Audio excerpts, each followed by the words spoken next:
इस वीडियो में हम लोग डिस्कस करने वाले हैं 2026 के अंदर अगर आप अपने ईपीएफ का पैसा विड्रॉल करना चाहते हैं तो कैसे आप विड्रॉल कर सकते हैं। नए नियम आ चुके हैं जहां पे 75% और 100% भी विड्रॉल अलाउ है। तो सारी जानकारी दूंगा स्टेप बाय स्टेप, तो प्लीज पूरा वीडियो यहाँ पे जरूर देखिएगा। शुरू करने से पहले बताना चाहूंगा, अगर आपका केस कॉम्प्लेक्स है, अगर आप पैसे नहीं निकाल पा रहे तो आप पेड सर्विस हमारी अवेल कर सकते हैं, link in the description box, और आप हमारे 1700 से ज्यादा रिव्यूज के ऊपर ट्रस्ट कर सकते हो। पहले तो देखिए बिगेस्ट चेंज क्या है कि अब आप अपना 70% ईपीएफ विड्रॉल यहाँ पे अलाउ है, लेकिन उसके लिए एलिजिबल अमाउंट ही रहेगा। मतलब मान लीजिए अगर आपका 4 लाख रुपए का ईपीएफ का बैलेंस है तो 3 लाख रुपए आप विड्रॉल कर सकते हैं, 1 लाख रुपए स्टिल रिटायरमेंट कॉर्पस के लिए लॉक रहेगा। ईपीएफ विड्रॉल की अगर मैं रीजन की बात करूं, पहले जो है 13 से ज्यादा डिफरेंट रीजन थे, अब इन्होंने सिंपली 3 कैटेगरी के अंदर इसको डिवाइड कर दिया है। कैटेगरी 1 में एसेंशियल नीड्स है, मेडिकल ट्रीटमेंट हो गया, सेफ और चिल्ड्रन एजुकेशन हो गया, सेल्फ मैरिज हो गई या बच्चों की शादी हो गई। सेकेंड कैटेगरी में हाउसिंग नीड है, घर बनाना है या नया खरीदना है।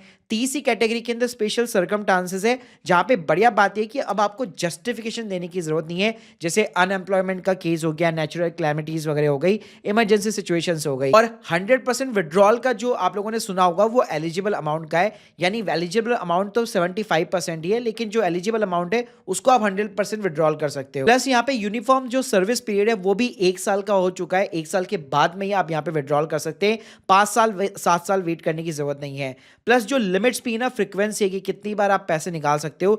एजुकेशन में 10 टाइम्स आप निकाल सकते हो, जो पहले 3 बार था, और मैरिज में आप 5 बार निकाल सकते हो। इसके अलावा अनएम्प्लॉयड का केस है तो यहाँ पे 75% पैसा जो है आप 12 महीने बाद ही निकाल सकते हो। बाकी भाई जॉब लॉस का केस है तो 75 पैसा तो आप इमीडिएटली निकाल सकते हो, और 1 साल तक अनएम्प्लॉयमेंट रहते हो तो बाकी का 25% भी आप विड्रॉल कर सकते हो। बाकी इस ईपीएफ के केस में 12 महीने अनएम्प्लॉयमेंट की जो है यहाँ पे विड्रॉल की टाइमलाइन है, और ईपीएस के केस में 36 महीने है। तो मैं आ चुका हूं भाई ईपीएफ के पोर्टल के ऊपर। तो भाई सबसे पहले तो आपको अपने यूएएन नंबर पासवर्ड डालकर यहाँ पे लॉगिन कर लेना है। अगर आपने सेट नहीं किया हुआ तो एक बार आपको सेट करना पड़ेगा। उसके बाद भाई टॉप में ना ऑनलाइन सर्विस का ऑप्शन मिलेगा, यहाँ पे आप देख सकते हो फॉर्म 31, 19, 10C एंड 10D मिलेगा, क्लेम का फॉर्म होगा, इस पे आपको क्लिक करना है। तो जैसे ये फॉर्म खुलता है तो सबसे पहले ना यहाँ पे आपको बैंक डिटेल्स डाल के वेरीफाई करानी पड़ती है। कई लोगों की वेरीफाई नहीं होती, या कई लोगों का बैंक अकाउंट क्लोज हो चुका है तो केवाईसी के थ्रू आपको नया बैंक अकाउंट ऐड कराना पड़ेगा। तो जैसे आप बैंक डिटेल्स वगैरह ऐड करोगे, एक बार के लिए आपको वार्निंग या सर्टिफिकेशन ऑफ अंडरटेकिंग के लिए बोलेगा, तो आपको सिंपली यस कर देना है। उसके बाद में आपको प्रोसीड कर देना है। कुछ इस टाइप का पेज खुलेगा, तो आई वांट टू अप्लाई, इसके अंदर फर्स्ट ऑप्शन अगर आप देखेंगे